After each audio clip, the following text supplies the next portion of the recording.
Hello dear students, चलिए आज का जो टॉपिक है बहुत ही इम्पोर्टेंट है और मैं आशा करता हूं कि आप लोग बिल्कुल कंसंट्रेशन होकर इस वीडियो को वॉच करेंगे। ओके बच्चों, तो चलिए आते हैं।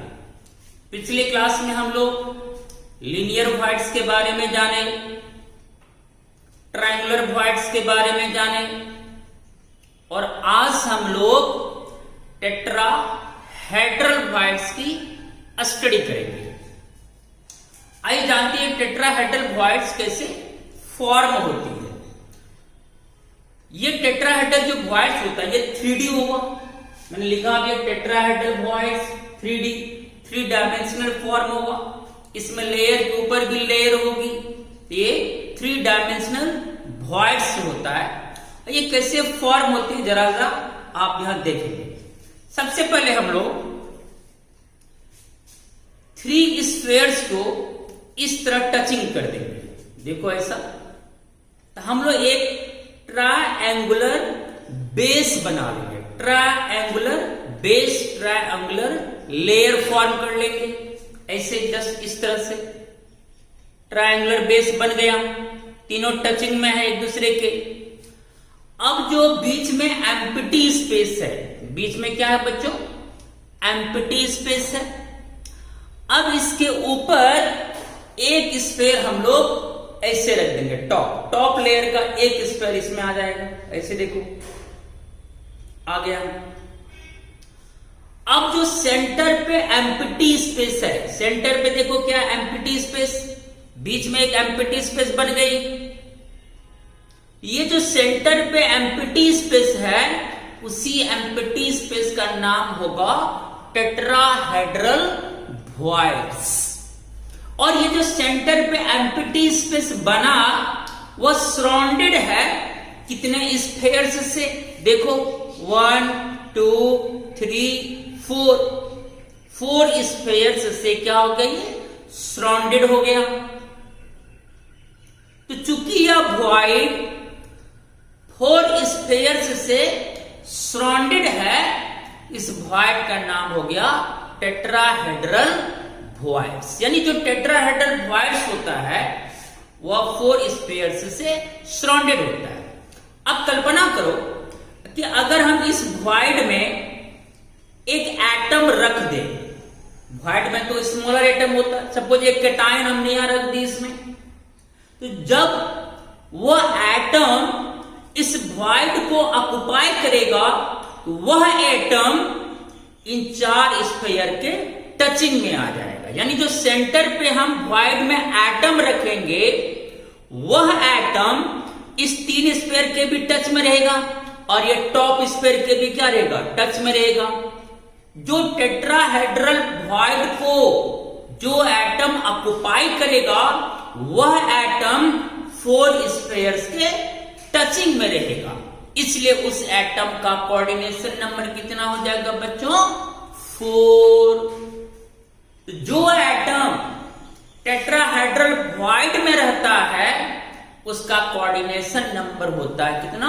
4, क्योंकि वह एटम 1 2 3 और एक टॉप स्फीयर के कांटेक्ट में आ जाता है। तो टोटल 4 स्फीयर के टचिंग में आ जाती है, इसलिए उसका कोऑर्डिनेशन नंबर हो जाएगा 4। चलिए क्लियर हो गया कैसे बनता है। अब इसी को हम यहां पर ओपन तरीके से समझाने की कोशिश की है। देखो ये तस्वीर है आपकी। देखो पहले मैंने बेस लेयर फॉर्म कर ली ट्रायंगुलर नुमा। 1 स्फीयर 2 स्फीयर, ये 1 स्फीयर ये 2 स्फीयर, ये 3 स्फीयर ये वाला हो गया। देखो ट्रायंगल फॉर्म हो गया यहां पे। और एक स्फीयर जो हमने टॉप पे रखा था वह ये डॉटेड लाइन से हमने रिप्रेजेंट करी। ये कहां है बच्चों? ऊपर से इसको हमने रखा है यहां पर। अब जो सेंटर पे ये एम्प्टी स्पेस फॉर्म हुआ वही कहलाएगा टेट्राहेड्रल वॉइड, जिसको शॉर्ट में हम लोग कह सकते हैं क्या? TV, tetrahedral void. जब हम इस वॉइड में को स्फीयर को रखेंगे तो वह स्फीयर इन चारों स्फीयर के टचिंग में आ जाएगा। इसलिए टेट्राहेड्रल वॉइड में जो एटम होगा उसका कोऑर्डिनेशन नंबर हो जाएगा कितना, 4। कितना हो जाएगा, 4। चलिए ये तस्वीर आप बिल्कुल समझ गए होंगे। The tetrahedral void is formed whenever a sphere is placed on the top of the triangular arrangement. जब हम इस ट्रायंगुलर अरेंजमेंट के ऊपर यानी टॉप पर एक और स्फीयर को प्लेस कर देंगे, तब जो सेंटर पे एम्प्टी स्पेस बनेगा वही कहलाएगा हमारा टेट्राहेड्रल वॉइड्स। चलिए यहां पर आप समझ गए। इसका मतलब the empty space between these 4 touching spheres is called tetrahedral void. जो एम्प्टी स्पेस 4 स्फीयर्स के टचिंग में होता है वही कहलाता है टेट्राहेड्रल वॉइड्स।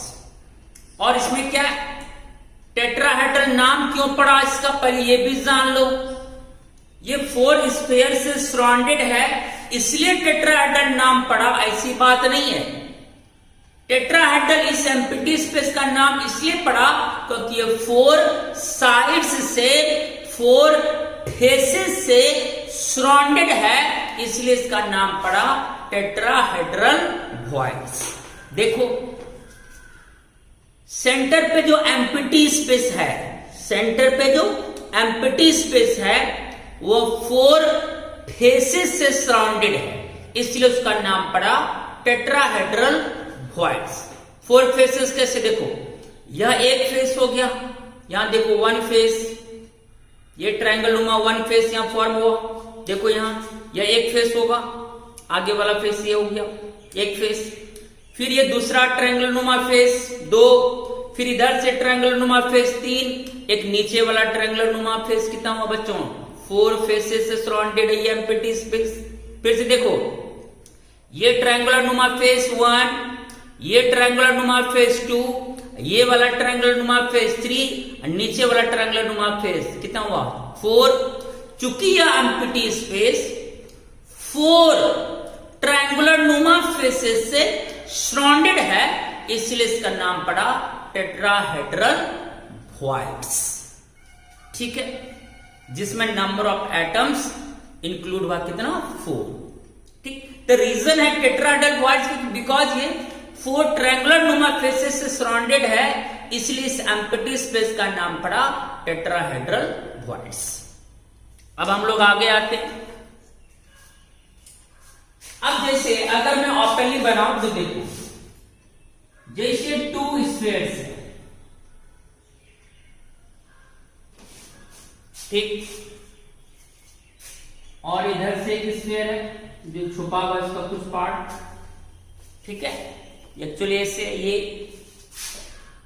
और ये स्फीयर का कुछ पार्ट छुपा हुआ है, इसलिए आपको नजर नहीं आ रहा, क्योंकि देखो ऐसे तो आपको नहीं दिख रहा है ये स्फीयर, इसलिए इसका कुछ पार्ट छुपा हुआ है। ये हो गया मेरा ट्रायंगुलर बेस 1 2 3। अब इस ट्रायंगुलर बेस के सेंटर को आपस में मीट कर दो, देखो ट्रायंगल बन गया। ठीक, अब हम लोग क्या करते थे, एक स्फीयर ऊपर से रखते थे, टॉप स्फीयर ऐसे, चलो वो स्फीयर को हम यहां पर रिप्रेजेंट कर देते हैं कहीं यहां पर, इसी को हम ऊपर से ऐसे रख देंगे, ऐसे है तो फिर ये स्फीयर पे से ऊपर रख देंगे। ठीक है, अब क्या होगा देखो, अब इसके सेंटर को हम फिर मीट कर रहे हैं, मिला के फिर इसके सेंटर को मैं मीट कर रहा हूं इस तरह से। ये जो ज्योमेट्री बनी यही हुआ आपका टेट्राहेड्रल ज्योमेट्री, जिसमें ये 3 स्फीयर मिलकर फॉर्म किया बेस लेयर को, और ऊपर से हमने रखा है टॉप स्फीयर जो अपर लेयर का स्फीयर होगा, तब फॉर्म करेगा वो टेट्राहेड्रल ज्योमेट्री। अब जो ये बीच में जो यहां खाली स्थान बनेगा, यहां जो बीच में ठीक सेंटर पे बनेगा एम्प्टी स्पेस, वही एम्प्टी स्पेस का नाम हो जाएगा टेट्राहेड्रल वॉइड्स। ये बीच में बनेगा। और जब इस टेट्राहेड्रल वॉइड में हम कोई एटम को प्लेस करेंगे, जैसे कैटायन को अगर हम इसमें प्लेस कर देंगे तो वह कैटायनिक एटम इनके भी टच में आ जाएगा और ये 3 स्फीयर के भी टच में आ जाएगा। तो जो भी टेट्राहेड्रल वॉइड में होगा वो कुल 4 स्फीयर्स के टचिंग में आ जाएगा, इसलिए उसका कोऑर्डिनेशन नंबर हो जाएगा कितना बच्चों? 4। चलिए इसी चीज को मैंने यहां पर ड्राइंग करी थी, इसको थोड़ा ओपन करके मैंने बताया कि देखो 3 बेस लेयर ऊपर से टॉप लेयर, तो कहां पर टेट्राहेड्रल वॉइड फॉर्म होगा? एकदम बिल्कुल सेंटर पे फॉर्म होगा टेट्राहेड्रल वॉइड। उसमें जो एटम उसको ऑक्युपाई करेगा वह 3 नीचे वाला लेयर के कांटेक्ट में होगा और एक 1 लेयर टॉप लेयर के कांटेक्ट में होगा, टोटल वो 4 स्फीयर के कांटेक्ट में होगा।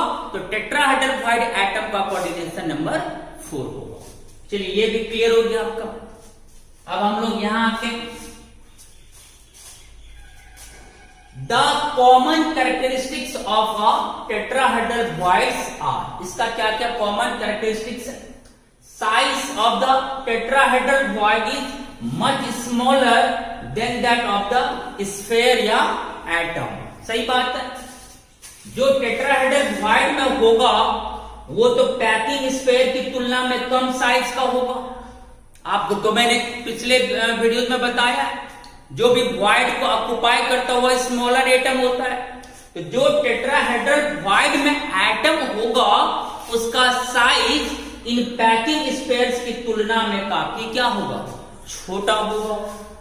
ओके, इट्स कोऑर्डिनेशन नंबर 4, जो टेट्राहेड्रल वॉइड को ऑक्युपाई करेगा वो एटम 4 एटम के टचिंग में होगा, इसका कोऑर्डिनेशन नंबर 4।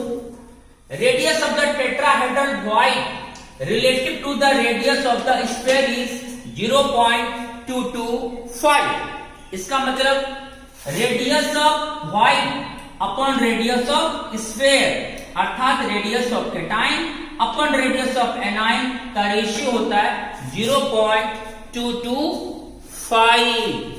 और अगर परसेंटेज निकालेंगे तो 100 से मल्टीप्लाई कर देंगे तो 22.5% हो जाएगा। अब इसको हमें प्रूव करना है कि टेट्राहेड्रल वॉइड का radius upon radius of sphere का रेशियो 0.225 कैसे आया, इसको हम लोग क्या करेंगे बच्चों? प्रूव्ड करेंगे। ओके बच्चों, तो सावधान हो जाइए। अब हम लोग इसको प्रूव करने के लिए आगे प्रोसीड करने वाले हैं। अब ये प्रूव कैसे होगा तो ये जानते हैं हम लोग। देखो ये फिगर यहां ड्राइंग है, आप समझ गए कैसे बना। अब आते हैं, पहले ये जानो, ये हमारा कोई यूनिट सेल है जिनके सभी कॉर्नर्स पर मैंने एटम रख दी, देख रहे हो। एक तरह से सिंपल क्यूबिक यूनिट सेल हो गया। अब इसमें हम लोग टेट्राहेड्रल वॉइड के रेडियस रेशियो को प्रूव करने वाले हैं।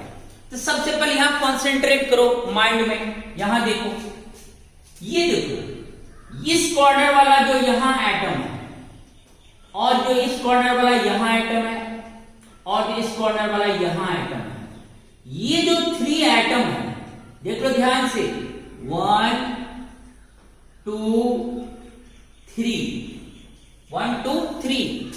ये तीनों बेस लेयर को फॉर्म करेगा। बेस लेयर यानी ये वाला लेयर को फॉर्म करेगा 1 2 3, ये वाला लेयर को 1 2 3। ये तीनों कॉर्नर एटम्स, ये वाला और ये वाला, ये फॉर्म करेगा बेस लेयर, जो कि ट्रायंगुलर नुमा बेस लेयर होता है।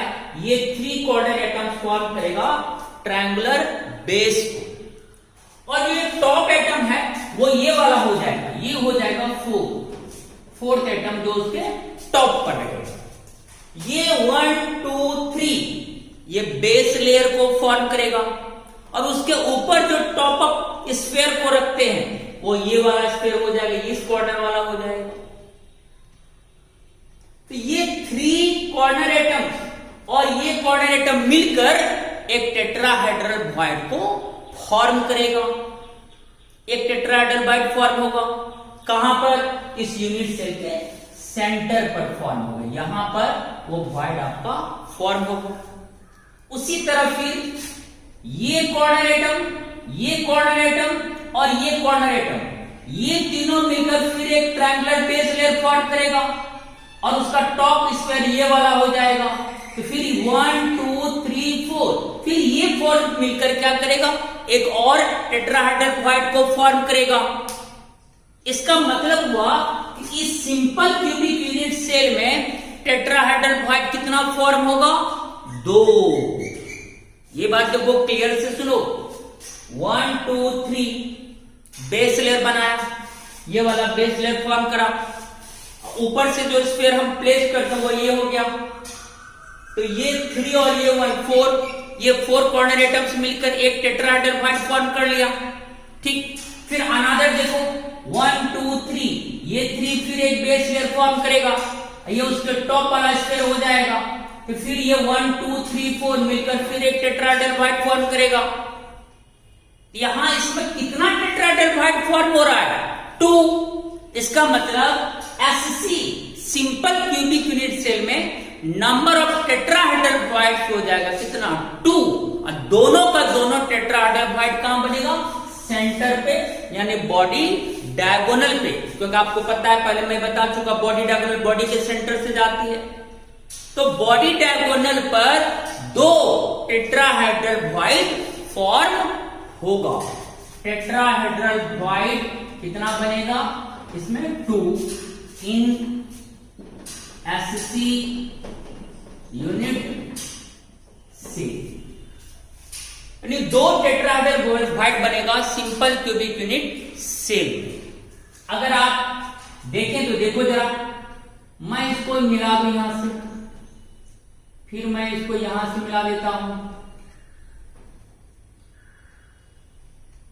ठीक, अब देखो ये ट्रायंगल बन जाएगा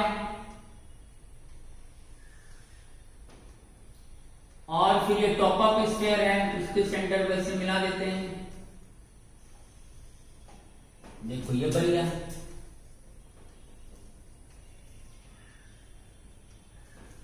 देखो इस तरह से, देखो सेम टेट्राहेड्रल ज्योमेट्री दे दिया।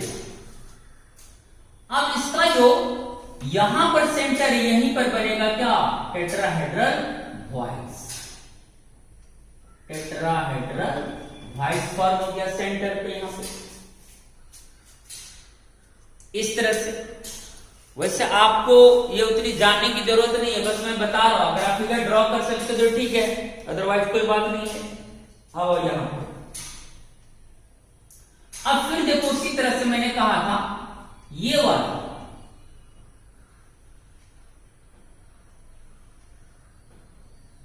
ठीक, इसका top up layer, top up sphere मैंने कहा था ये होगा। फिर इसको मैं इससे मिला देता हूं। ये देखो ये अनदर टेट्राहेड्रल वॉइड फॉर्म हो गया, दूसरा टाइप का ये वाला।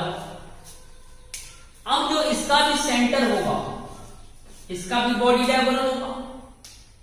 देखो ये भी बॉडी डायगोनल को फॉर्म करेगा, ठीक इस तरह से यहां पे, उसका भी यहां पर बनेगा।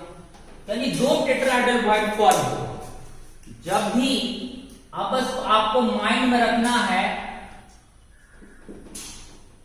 कि एक सिंपल क्यूबिक यूनिट सेल में, 1 सिंपल क्यूबिक यूनिट सेल में टेट्राहेड्रल वॉइड बनता है कितना? 2। कहां पे बनता है? तो बॉडी के सेंटर पे, अर्थात बॉडी डायगोनल पर 2 टेट्राहेड्रल वॉइड फॉर्म होता है। ठीक, ये 3 बेस लेयर, एक टॉप लेयर मिलकर एक टेट्राहेड्रल वॉइड। उसी तरह ये 3, ये जो 3 है आपका, ये 3 बेस लेयर और इसका ये टॉप स्फीयर मिलकर एक टेट्राहेड्रल वॉइड फॉर्म करेगा। तो टोटल टेट्राहेड्रल वॉइड फॉर्म हो जाएगा कितना? 1 1 2 टेट्राहेड्रल वॉइड इसमें क्या होगा बच्चों? फॉर्म हुआ। ठीक, इससे एक चीज प्रूव हो रहा है। अब तो ये समझ गए हम लोग कि SC यूनिट सेल में टेट्राहेड्रल वॉइड का नंबर होता है कितना? 2। कैसे होता है ये फिगर में भी हमने यहां पर ड्राइंग कर दी है या समझा दिया, आपके माइंड में बस आना चाहिए। ठीक है, इससे क्या प्रूव होता है? हम लोग जानते हैं कि सिंपल यूनिट सेल में एटम्स का कंट्रीब्यूशन होता है 1। सारा कॉर्नर का योगदान जोड़ो, 8 इंटू 1/8 करके कितना दिया? 1। तो एक सिंपल यूनिट सेल में एटम का नंबर, एटम का कंट्रीब्यूशन कितना होता है? 1। और जबकि इसमें टेट्राहेड्रल वॉइड कितना फॉर्म हुआ? 2। इसका मतलब एटम का डबल नंबर हुआ टेट्राहेड्रल वॉइड का। इसका मतलब किसी भी यूनिट सेल में जितना एटम्स होगा जस्ट उसका डबलिंग नंबर होगा किसका? टेट्राहेड्रल वॉइड्स का। जैसे इसमें एटम का कंट्रीब्यूशन कितना होता है? 1। 8 इंटू 1/8 के 1 दिया। Number of atom 1 in SC unit cell. तो अगर एटम 1 तो नंबर ऑफ टेट्राहेड्रल वॉइड उसका डबल हो जाएगा। एटम 1 तो टेट्राहेड्रल वॉइड कितना हो जाएगा? 2। एक बात की प्रूव्ड हो गई। तो जितना एटम से हम किसी यूनिट सेल को पैक्ट करते हैं जस्ट उसका डबलिंग नंबर होता है टेट्राहेड्रल वॉइड्स का। ये बात माइंड में आज से रख लो। उसी तरह देखो BCC यूनिट सेल में, BCC यूनिट सेल में क्या होता है? 8 इंटू 1/8 सारा कंट्रीब्यूशन कॉर्नर का मिलाकर 1 हो गया और एक एटम बॉडी के सेंटर पर रहता +1 1 + 1 2। तो number of atom BCC unit cell में कितना होता है? 2। तो अगर नंबर ऑफ एटम 2 तो उसमें नंबर ऑफ टेट्राहेड्रल वॉइड्स हो जाएगा कितना? 4। जितना एटम उसका डबलिंग नंबर होता है टेट्राहेड्रल वॉइड्स का। उसी तरह FCC में आ जाओ। FCC में 8 कॉर्नर का योगदान 1 होगा, 8 इंटू 1/8। और सारा फेस पर भी एटम रहता है उसमें 6 इंटू हाफ 3 1 + 3 + 1 4 हो गया। तो 1 FCC यूनिट सेल में एटम्स का नंबर 4। तो बोलो टेट्राहेड्रल वॉइड्स कितना हो जाएगा? 8। तो जितना एटम्स से कोई भी यूनिट सेल पैक्ड होता है जस्ट उसका डबलिंग नंबर होता है किसका? नंबर ऑफ टेट्राहेड्रल वॉइड्स का। Clear? Okay. Number of atom अगर मान लेते हैं n, सपोज किसी यूनिट सेल में नंबर ऑफ एटम्स कितना है? n है। सपोज n एटम से कोई यूनिट सेल पैक्ड है, पैकिंग एटम की संख्या n है। तो बताओ नंबर ऑफ टेट्राहेड्रल वॉइड्स कितना हो जाएगा बच्चों? 2n। तो जितना एटम्स से कोई भी यूनिट सेल पैक्ड होगा उस यूनिट सेल में टेट्राहेड्रल वॉइड उसका हमेशा डबल हो जाएगा। क्लियर? तो simple cubic unit cell packed है 1 एटम से, क्योंकि सारा कॉर्नर एटम से मिलकर कंट्रीब्यूशन तो 1 ही एटम का देता है। तो 1 एटम से वो पैक्ड है। तो अगर एटम 1 तो नंबर ऑफ टेट्राहेड्रल वॉइड कितना हो जाएगा? 2। तो n की जगह क्या हो जाएगा? Number of atom 1। तो 2 इंटू 1 कितना हो जाएगा? 2 हो जाएगा। चलिए ये क्लियर हुआ। बहुत ही अच्छा कॉन्सेप्ट है ये तस्वीर को छोड़ो, बस आपको जानना था कि ये 3 बेस लेयर, ये टॉप लेयर मिलकर 1 टेट्राहेड्रल वॉइड, फिर ये 3 बेस लेयर और ये टॉप लेयर मिलकर 1 टेट्राहेड्रल वॉइड, 2 टेट्राहेड्रल वॉइड बना। कहां बना? बॉडी के सेंटर पर, अर्थात बॉडी डायगोनल पर सिंपल क्यूबिक यूनिट सेल में 2 टेट्राहेड्रल वॉइड फॉर्म्स होता है। उससे फॉर्मूला आगे प्रूव्ड हो गया कि जितना एटम से कोई भी यूनिट सेल पैक्ड होगा, याद रखना है जस्ट उसका डबलिंग नंबर होगा टेट्राहेड्रल वॉइड्स का। नंबर ऑफ एटम 1 तो tetrahedral void 2, number of atoms 2 तो tetrahedral void 4, number of atoms 4 तो टेट्राहेड्रल वॉइड 8। इस तरह से हो जाएगा। चलिए यहां तक क्लियर है बच्चों? कोई दिक्कत है क्या? चलिए यहां तक समझ गया। अब हम इसको क्या करेंगे? प्रूव्ड करेंगे रेडियस रेशियो को, कि जो वॉइड में एटम होगा, टेट्राहेड्रल वॉइड में जो एटम होगा वो तो जनरली केटाइन होता है। तो केटाइन का रेडियस और जिस स्फीयर से हमने उसको पैकिंग किया, वो वॉइड को पैदा किया जिस स्फीयर से भागा उसका रेडियस इक्वल टू 0.225 कैसे आता है। ओके, चलिए आइए, बहुत मस्त क्लास है आज का, एकदम समझने वाले के बेहतरीन क्लास है आज। आइए अब हम आपको ये तो बता दिए,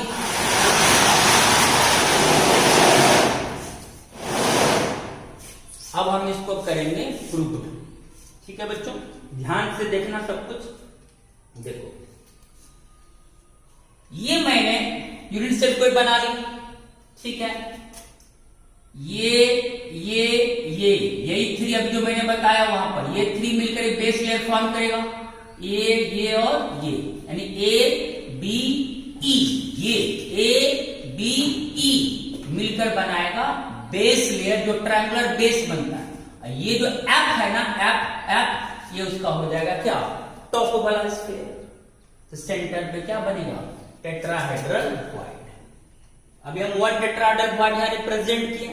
उसी तरह फिर यहां जो एटम होगा सी पे, फिर यहां जो एटम होगा, फिर यहां जो एटम है डी, ये 3 मिलकर फिर एक बेस बनाएगा और इसका टॉप ऑफ एटम ये हो जाएगा, तो फिर दूसरा टेट्राहेड्रल वॉइड को फॉर्म करेगा।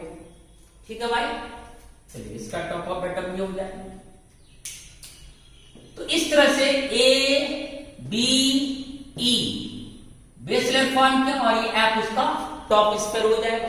उसी तरह यहां सी, फिर यहां जो एटम होगा, फिर यहां डी मिलकर एक बेस लेयर फॉर्म होगा, फिर यहां जो एटम होगा वो उसका टॉप स्फीयर हो जाएगा, फिर दूसरा टेट्राहेड्रल वॉइड फॉर्म हो जाएगा।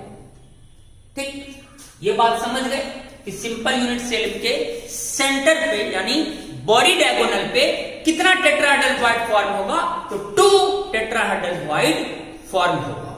ओके, अब इसमें हमने क्या करा, देखो हम एक डायगोनल ड्रॉ कर, ये देखो ए से बी मैंने एक लाइन ड्रॉ करी, ए से बी मैंने क्या करी, एक लाइन ड्रॉ कर दी, ए टू बी एक लाइन ड्रॉ कर दी।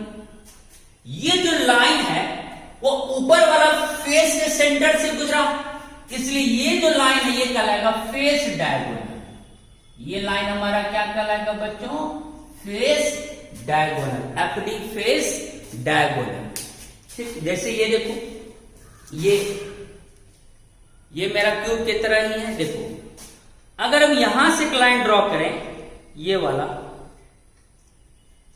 देखो, यहां पर ये जो ब्लैक कलर का लाइन ड्रॉ किया, देखो ये तो फेस ना है इसका, तो फेस के सेंटर से अगर ये लाइन ड्रॉ करे, ये कौन सा डायगोनल होगा बोलो, ये तो फेस डायगोनल होगा ना।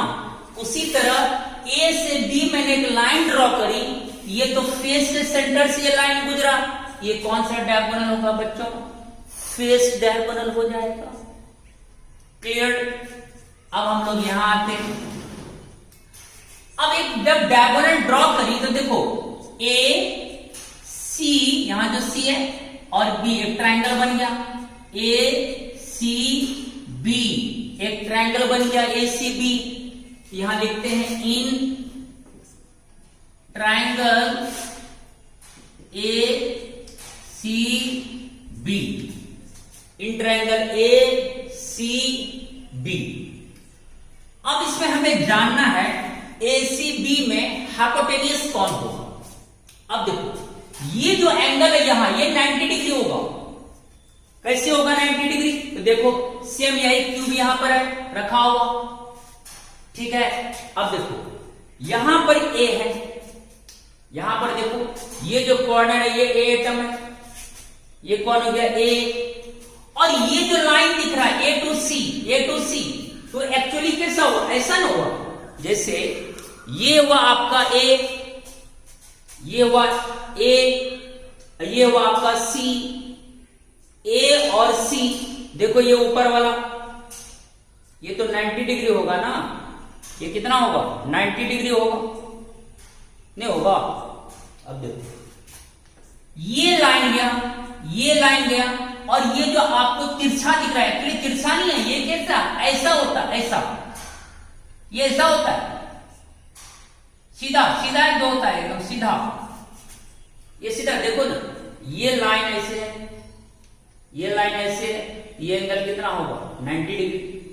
तो ट्राइंगल जब भी क्यूब होता है तो हर 90 होता है, ये 90, ये 90, ये 90, ये 90, इसका मतलब ये भी 90, ये भी 90, ये भी 90, ये भी 90 होता है। अब बताओ ये जो एंगल है ये कितना है बच्चों 90 डिग्री है, और 90 के सामने का जो ये भुजा, ये वाला, ये भी भुजा, 90 के सामने का ये भुजा क्या कहलाएगा हाइपोटेनियस, यानी यहाँ ए बी क्या हो गया मेरा हाइपोटेनियस हो गया। यहां पर अब हम लोग लिख सकते हैं, आपने पाइथागोरस थ्योरम पढ़ा है, एच स्क्वायर कर्ण square equal to P square लंब स्क्वायर प्लस बी स्क्वायर आधार square. In triangle A C B में H square equal to P square plus B square. ये अगर 90 है, ये 90 एक्चुअली 90 के सामने का भुजा ए बी है, ए बी हमारा क्या हो गया भैया हाइपोटेनियस, तो एच स्क्वायर की जगह लिख सकते हैं हम A B square equal to P.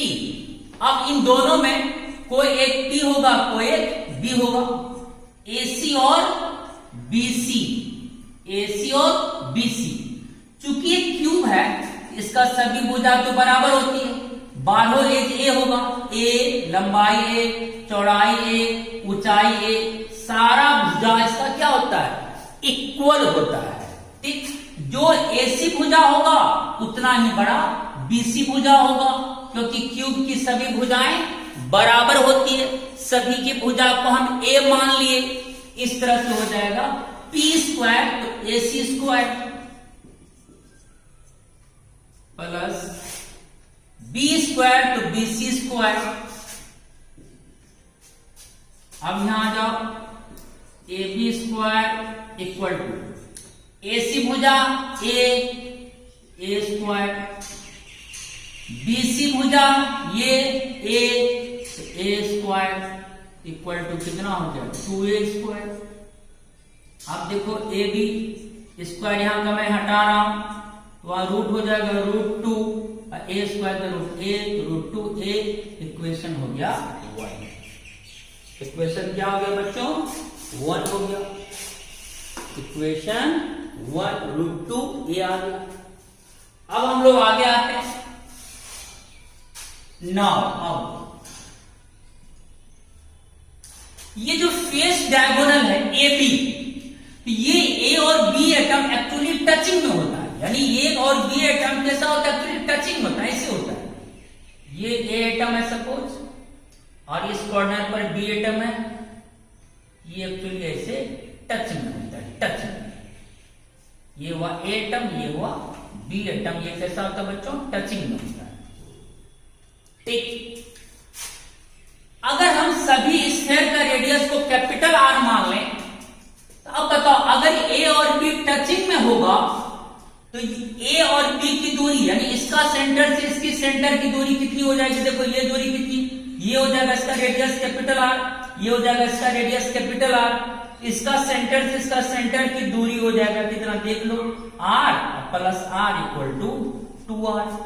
इसका मतलब ए और बी स्फीयर के सेंटर की दूरी हो जाएगी कितना 2r, क्योंकि ए और बी क्या होता है टच में होता है, एक दूसरे के कांटेक्ट में होता है। ठीक है, रियल व्यू यहां पर हम नहीं दिखा सकते, तो ए और बी यहां क्या होता है बच्चों फेस डायगोनल के अलाउंग जो ए और बी एटम है वो एक्चुअली टच में होता है। जब उसके सेंटर की दूरी हम लोग प्रेडिक्ट करेंगे तो दोनों का रेडियस ऐड हो जाएगा, तो r plus R equal to कितना हो जाएगा बच्चों 2r हो जाएगा। ठीक, ए भी हमारा हो जाएगा कितना 2r। अब देख लो अब हमें क्या करना है, अब तो हम समझ गए ए और B, A B equal to हो जाएगा r, ए स्क्वायर का radius r plus B square का रेडियस r इक्वल टू हो जाएगा कितना 2r। इसको मैं मान लेता हूं इक्वेशन 2, क्योंकि ए बी टचिंग में 2r हो गया। अब चलेंगे from equation first and second, from equation first and second. अब आ जाओ, फर्स्ट इक्वेशन देखो मेरा यहां क्या है बच्चों, ए बी। सेकेंड इक्वेशन में ए बी इक्वल टू मेरा कितना आया बच्चों, 2r। तो क्या हम फर्स्ट इक्वेशन में ए बी के प्लेस पर क्या हम 2r रख सकते हैं? तो चलो फर्स्ट इक्वेशन में ए बी के प्लेस पर हम रखते हैं यहां 2r। ए बी के प्लेस पर 2r क्यों रखे? क्योंकि सेकेंड इक्वेशन में ए बी इक्वल टू 2r आया। ए बी के प्लेस पर रख दिया आपने क्या, 2r equal to √2a। Clear? अब हम यहां पर आते हैं r equal to √2a upon 2। और आपको पता है 2 को हम लिख सकते हैं √2 इंटू √2 2 होता है।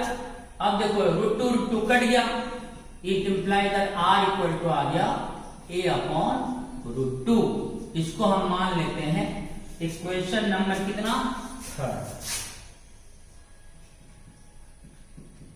चलिए, स्फीयर का रेडियस हमें प्रेडिक्ट हो गया a अपॉन √2।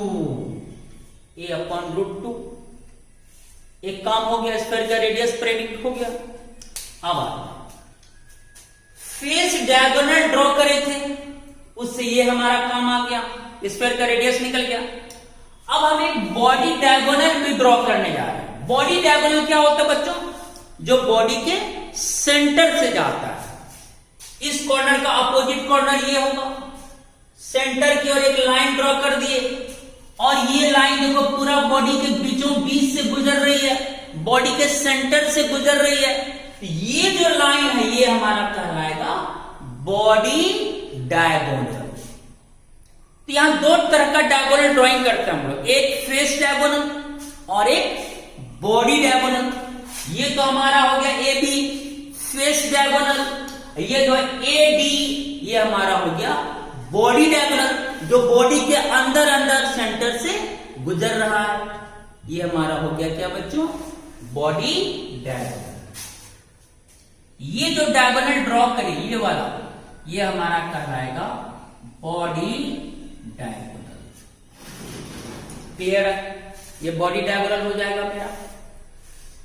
चलिए, अब इसमें देखो कौन सा ट्रायंगल बन रहा है। देखो अब एक बड़ा सा ट्रायंगल, बड़ा वाला ट्रायंगल हो जाएगा A B D, A B D. तो ए बी डी में ये वाला ट्रायंगल देखो ऐसे गया, ऐसे आया, ऐसे गया, ए बी डी। ये वाला जो बिग ट्रायंगल है इसमें हाइपोटेनियस कौन होगा, एडी हो जाएगा मेरा हाइपोटेनियस, तो ये हमारा होगा 90। 90 कैसे होगा देखो, ये देखो ये हमारा है फेस डायगोनल, ये फेस डायगोनल, ठीक है, ये फेस डायगोनल हुआ। और फिर एक लाइन नीचे देखो ऐसे आया, ऐसे हम कनेक्ट कर दें। देखो यहां पर देख सकते हो, तो दो मार्कर के बीच यहां बोलो कौन सा एंगल बनेगा, 90 बनेगा ना। यहां पे सेम वही बात है, ऐसे देखो बहुत आसान है समझना इसको। देखो ये हमारा हो गया फेस डायगोनल और ये एज हो गया। ये देखो यहां जो एंगल बनेगा ना वो कितना बनेगा बच्चों, 90। तो 90 के सामने ये है, ये लाइन है एडी। एडी हमारा क्या हो जाएगा, हाइपोटेनियस हो जाएगा। अब देखो, अब जो ये बिग ट्रायंगल है तब लिखते हैं in triangle A B D, ठीक है, A B D. Pythagoras theorem से क्या होगा, H square equal to P square plus D square. Clear? चलो, इसमें हाइपोटेनियस कौन हुआ मेरा इस बिग ट्रायंगल का, ए डी। एच के प्लेस पर क्या लिखेंगे, A D square, A D square equal to P square. चलो ए बी मेरा क्या हो गया, लंब ए बी स्क्वायर, तो पी स्क्वायर की जगह पर लिखेंगे A B square plus base मेरा कौन होगा, बी डी, ये मेरा हो जाएगा बी डी स्क्वायर। चलो क्लियर है, कर्ड स्क्वायर इक्वल टू लंब स्क्वायर प्लस आधार स्क्वायर। दो में कोई एक लंब होगा, कोई एक बेस होगा। चलो ये क्लियर है। अब क्या है देखो, चूंकि इक्वेशन 1 देखो, इक्वेशन 1 में मेरा A B equal to root 2 A आ चुका था, तो ए बी इक्वल टू लिख सकते हैं, A B equal to root 2 A. कहां से आया तो मैं ब्रैकेट में लिख देता हूं ताकि कोई कंफ्यूजन ना हो, फ्रॉम इक्वेशन 1। फर्स्ट इक्वेशन में था A B equal to root 2 A. बोलो क्लियर है? अब हम यहां पर क्या कर सकते हैं, A D square equal to, यहां क्या बच्चों, ए बी स्क्वायर। तो बोलो ए बी के प्लेस पर हम क्या लिख सकते हैं, रूट 2 ए। क्या लिख सकते हैं, रूट 2 ए का स्क्वायर, क्योंकि यहां स्क्वायर है, प्लस क्या, बी डी स्क्वायर। अब देखो बी डी तो एज लेंथ है ना मेरा, और सभी का एज लेंथ ए है, क्योंकि सभी भुजा के यहां बराबर है, तो बी डी भुजा कितनी हो जाएगी, ए। तो बी डी की जगह पर क्या लिखेंगे, ए स्क्वायर स्क्वायर। क्लियर? अब A D square equal to root 2 A का स्क्वायर क्या हो जाएगा, 2a स्क्वायर, अब plus A square equal to हो जाएगा बच्चों कितना, 3a स्क्वायर। चलो यहां तक तो कोई प्रॉब्लम नहीं है। अब इसको आप मान सकते हो इक्वेशन नंबर 4। कितना बच्चों, क्लियर हो गया? अब आ जाओ एडी। एडी देखो क्या है, एडी बॉडी डायगोनल है, तो बॉडी डायगोनल के अलोंग ये जो वॉइड है बीच में, टेट्राहेड्रल वॉइड, ये वॉइड और एज पे टचिंग में होता है, फिर यहां भी वॉइड और ये बीच पे टचिंग हो, यानी बॉडी डायगोनल के अलोंग ये दोनों कॉर्नर वाला एटम और बीच में जो वॉइड है वो एक दूसरे के क्या होता है बच्चों, टचिंग में होता है। ये तीनों टचिंग में है, ऐसे टच, ऐसे टच, ये तीनों क्या बच्चों, टचिंग में होता है एक दूसरे के। इसको अगर मैं बेसिकली अलग से फिगर बना के दिखाऊं बॉडी डायगोनल का, देखो ये कैसे होता है। ए, चलो ये मेरा ए हो गया, बीच में वॉइड, चलो ये मेरा वॉइड हो गया, फिर डी स्फीयर आ गया, ये मेरा डी स्फीयर आ गया। इस तरह से होता है, ऐसे एक दूसरे के टचिंग। क्लियर हो गया? ये मेरा है ए स्फीयर, ये वॉइड है, ये मेरा हो गया बी स्फीयर। ठीक है बच्चों, ये मेरा ए और ये मेरा क्या हो गया, डी, डी स्फीयर हो गया। बीच में ये हमारा हुआ टेट्राहेड्रल वॉइड। तो बॉडी डायगोनल मेरा कौन है, एडी। अब बॉडी डायगोनल के अलोंग दोनों कॉर्नर स्पेस और बीच में जो वॉइड है वो एक दूसरे के टच में होता है, इस तरह से। अब अगर हम एडी निकालें तो देखो क्या होगा, स्फीयर का रेडियस कैपिटल आर, वॉइड का रेडियस को स्मॉल आर मानते हैं, और वॉइड का पूरा डायमीटर यूज होगा यहां, क्योंकि ये पूरा समुचित लाइन इससे गुजर रहा है। यहां हो जाएगा कितना, 2r, डायमीटर रेडियस का दुगुना होता है, 2r हो गया। और फिर डी का सेंटर और सर्कमफ्रेंस की दूरी r, तो बोलो एडी कितनी हो जाएगी, r प्लस 2r स्मॉल वाला प्लस कैपिटल R।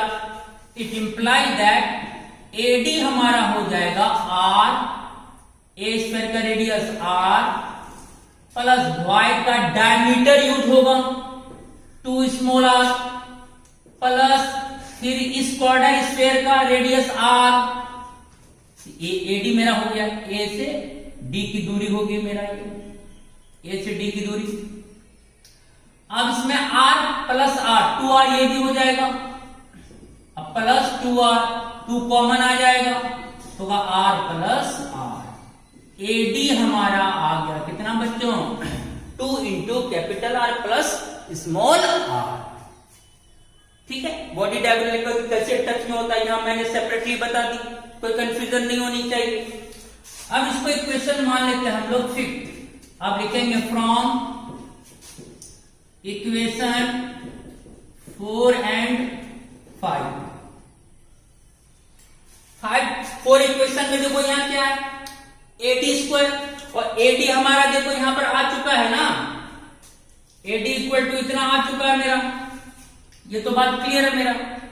या ऐसे कर लेते हैं यहां पर AD स्क्वायर में, यहां AD इक्वल टू हो जाएगा मेरा कितना बच्चों, इधर का स्क्वायर हटेगा तो रूट चढ़ेगा, √3a हो जाएगा। इसको मान लेते हैं इक्वेशन नंबर 4, यहां पर मान लेते हैं, अच्छा रहेगा। AD square equal to 3a square आया था, स्क्वायर हटा दिए तो AD इक्वल टू कितना हो गया, √3a, इक्वेशन ये 4, ये इक्वेशन मेरा 5। अब बताओ क्या हम AD के प्लेस पर √3a पुट कर सकते हैं? AD के प्लेस पर क्या हम √3a पुट कर सकते हैं ना? ठीक है, देखो चलो ऐसा करते हैं, यहां पर जो फोर्थ इक्वेशन है तो आप लिखते हैं फ्रॉम इक्वेशन 4 एंड 5 लिख दी। AD के यहीं पर बैठा दो, AD के प्लेस पर हम क्या बैठा सकते हैं, 2 into R plus R, 2 into R plus R. AD के स्थान पर हम बैठा दिए क्योंकि AD बराबर इतना आया था, तो AD के प्लेस पर हम बैठा दिए 2 into R plus R equal to √3a। चलो ये तो क्लियर हो गया। अब यहां से हमको निकालना है r plus R equal to √3a upon, ये 2 नीचे आ जाएगा, 2 नीचे आ गया, ये हो गया इक्वेशन नंबर 6। खत्म, खेला क्लियर हो गया। अब डिवाइड कर देना है, इक्वेशन 6 को भागा दे दो इक्वेशन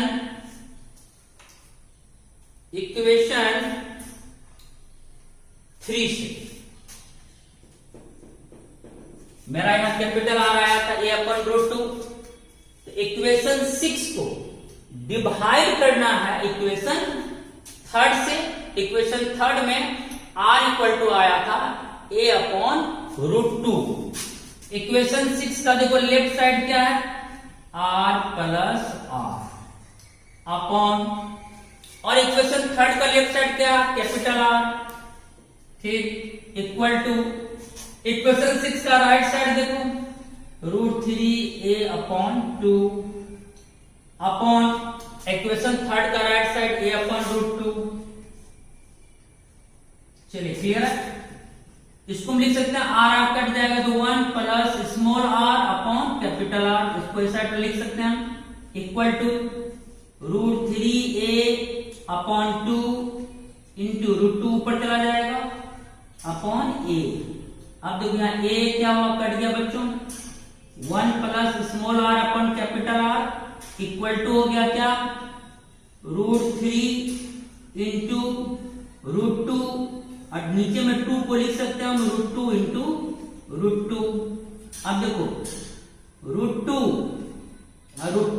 कट गया, तो मेरा क्या बच रहा है बच्चों,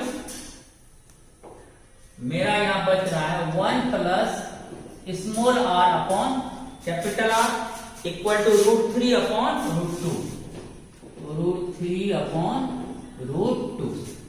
अब आसान है, small r upon capital R equal to √3 upon √2, ये 1 उधर जाएगा, -1 हो जाएगा, r upon r equal to √3 minus √2 upon √2 हो जाएगा, r upon r equal to √3 का मान 1.732, √2 का मान 1.414 अपॉन √2 का मान 1.414। देखो एकदम क्लियर है, अब तो कोई दिक्कत नहीं है। अब इसको सॉल्व कर लेना, r अपॉन r, इसको सॉल्व करेगा तो पक्का पक्का आएगा 0.225। देखो ये प्रूव्ड हो गया कि जो टेट्राहेड्रल वॉइड होता है उसका रेडियस रेशियो होता है 0.225। स्मॉल r हमने वॉइड के रेडियस माना था, अर्थात जो टेट्राहेड्रल वॉइड में एटम होगा उसका रेडियस हो गया स्मॉल r।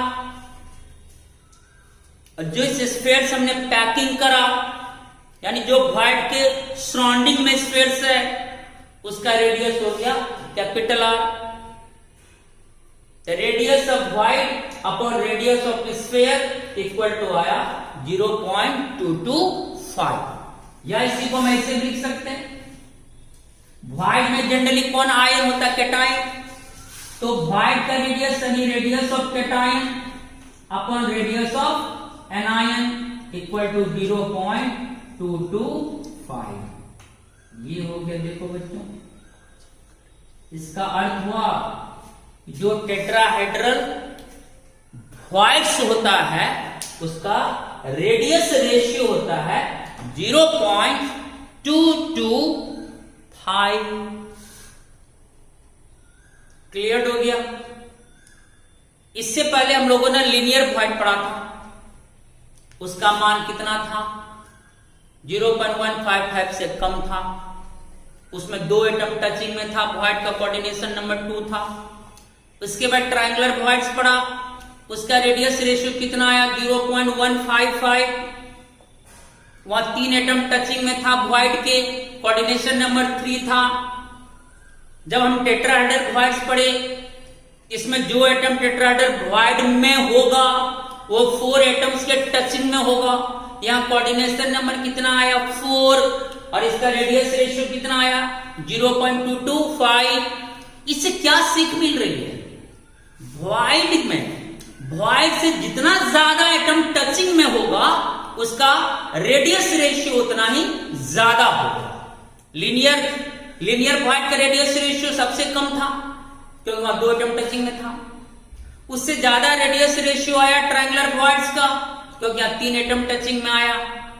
उससे भी ज्यादा रेडियस रेशियो आया टेट्राहेड्रल व्हाइट्स का क्योंकि यहां 4 एटम टचिंग में। तो जैसे जैसे टचिंग एटम्स का नंबर बढ़ता जाएगा अर्थात कोऑर्डिनेशन नंबर बढ़ता जाएगा, रेडियस रेशियो का अनुपात भी बढ़ता जाएगा। क्लियर हो गया? 0.225 आ गया। इस तरह से प्रूव्ड हो गया। अभी से याद करते चलिए कि लीनियर व्हाइट्स का रेडियस रेशियो 0.155 से कम, ट्रायंगुलर व्हाइट्स का radius ratio equal to 0.155, tetrahedral void का रेडियस रेशियो इक्वल टू 0.225। बोलो, क्लियर हो गया? एक बार अच्छी तरह से अगेन इस वीडियो को वॉच कर लेंगे। ओके बच्चों? और सबसे मेन मुद्दा मैंने जो आज बताया तभी कि जितना एटम्स से कोई भी यूनिट सेल पैक्ड होगा उसमें number of tetrahedral voids just atom का दुगुना होगा, डबल होगा। जैसे सिंपल क्यूबिक यूनिट सेल में number of atoms total corner मिल के 1 देता है, 1 एटम का कंट्रीब्यूशन, 1 एटम से पैक्ड है तो नंबर ऑफ टेट्राहेड्रल व्हाइट कितना आया? उसमें 2। कोई बीसीसी में पूछ दिया तो आपको पता है बीसीसी में कुल एटम का कंट्रीब्यूशन 2 होता है, 2 एटम से पैक्ड होता है बीसीसी यूनिट सेल, तो उसमें नंबर ऑफ टेट्राहेड्रल व्हाइट 4 हो जाएगा। कोई एफसीसी में पूछ दिया तो एफसीसी में नंबर ऑफ एटम्स कितना होता है? 4, तो उसमें नंबर ऑफ टेट्राहेड्रल व्हाइट्स कितना फॉर्म होगा? 8। मैं सब फिर से दिखाऊंगा कि कहां कहां बनता है ऑक्टाहेड्रल और टेट्राहेड्रल व्हाइट्स। आज बेटा आपको स्टडी कराई टेट्राहेड्रल व्हाइट्स की। अब मैं कल आपको रेडियस रेशियो पढ़ाऊंगा किसका? ऑक्टाहेड्रल व्हाइट्स का। प्लीज एकदम कॉन्शियस होकर पढ़िए। आज के काम को आज करिए। कभी कभी क्या होता है कि वीडियोज आ गई आपके मन में आ जाता है वीडियो तो है ही, कल वॉच कर लेंगे। फिर जब कल आएगी फिर आप ये सोचेंगे हाँ वीडियो तो है ही, कल वॉच कर लेंगे। किसी के जीवन में कल नहीं आती। आज के काम को आज करें, नहीं तो कल होते होते इतनी वीडियोस कलेक्ट हो जाएगी, इतनी लोड बढ़ जाएगी कि आप उस लोड को उठा ही नहीं पाएंगे। वही सक्सेस के रास्ते पे बाधा आ जाती है। हर वीडियो के रूटीनबद्ध तरीके से उसी डेज में स्टडी करिए। लोड बढ़ाइए नहीं, लोड घटाइए। ओके बच्चों? ओके बच्चों, एक काम करो, आप लोग स्क्रीनशॉट ले लीजिए क्योंकि आज फिगर है बहुत सारा। चलिए पहले इस बोर्ड के स्क्रीनशॉट ले लीजिए।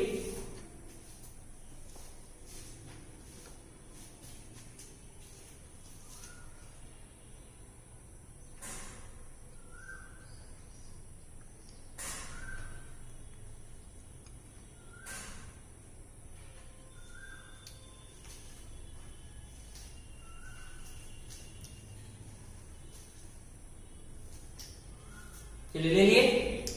अब आइए इस बोर्ड को भी ले लीजिए स्क्रीनशॉट।